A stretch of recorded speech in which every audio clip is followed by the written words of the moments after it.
নমস্কার বন্ধুরা, পিঙ্কি কিচেনে সবাইকে স্বাগত। চৈত্র মাসের দিনে এরকম নিম পাতা যদি থাকে ভাতের সাথে আর কিছুই লাগবে না।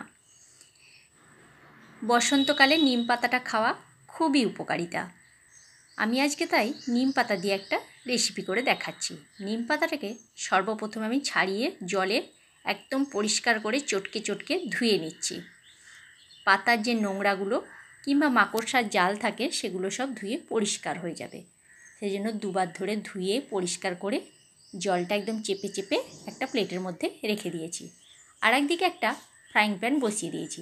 ফ্রাইং প্যানের মধ্যে এবারে প্রথমে আগে নিম পাতাটা দিয়ে দিচ্ছি। প্রথমেই আমি তেল দিচ্ছি না, প্রথমে আমি পাতাটা দিলাম। এবারে হালকা করে একটু নাড়াচাড়া করে জলটাকে শুকিয়ে নিতে হবে। জলটা যতক্ষণ না শুকোচ্ছে ততক্ষণ আমি তেলটা এখানে দেব না। জলটা সম্পূর্ণ শুকিয়ে গেছে। এবারে দিয়ে দিচ্ছি 1 চামচ মতো সরিষার তেল। তেলটা দিয়ে গ্যাসের ফ্লেমটা একদম লোতে রেখে এটাকে খুব সুন্দরভাবে ভেজে নিতে হবে। আমার চ্যানেলে যদি নতুন বন্ধু হয়ে থেকো তাহলে আমার চ্যানেলটি সাবস্ক্রাইব করার অনুরোধ রইল। আর যেসব বন্ধুরা ফেসবুক পেজ থেকে দেখছো তারা আমার পেজটি ফলো করে নিও। নিম পাতাটা আমার ভাজা হয়ে গেছে। এবার আমি গ্যাসের ফ্লেমটাকে অফ করে দিয়ে এটা নামিয়ে নিচ্ছি। নিয়ে একটা প্লেটের মধ্যে ঢেলে নিলাম। আর একদিকে একটা বড় সাইজের আলুকে সিদ্ধ করে আমি ম্যাশ করে রেখে দিয়েছিলাম। নিম পাতাটাকে খুব ভালো করে হাতে করে একটু মুলে নিতে হবে। নিম পাতা ভাজার সময় আমি কিন্তু নুন ব্যবহার করিনি। এবারে এই আলুর সাথে নিম পাতাটা আর নুনটা মেখে নেব খুব ভালো করে।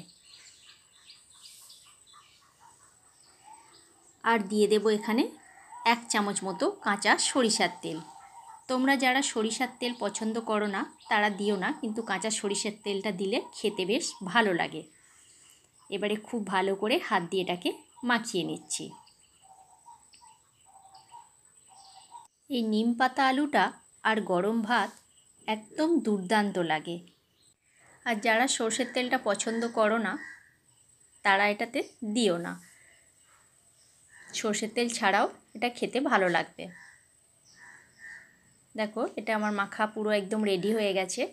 তাহলে কেমন লাগলো বন্ধুরা অবশ্যই কমেন্ট করে কমেন্ট বক্সে জানিও তোমরা। আজকের মতো তাহলে এইখানেই। নেক্সট ভিডিওতে দেখা হচ্ছে তোমাদের সাথে আগামীকাল। ততক্ষণ পর্যন্ত ভালো থাকবেন, সুস্থ থাকবেন।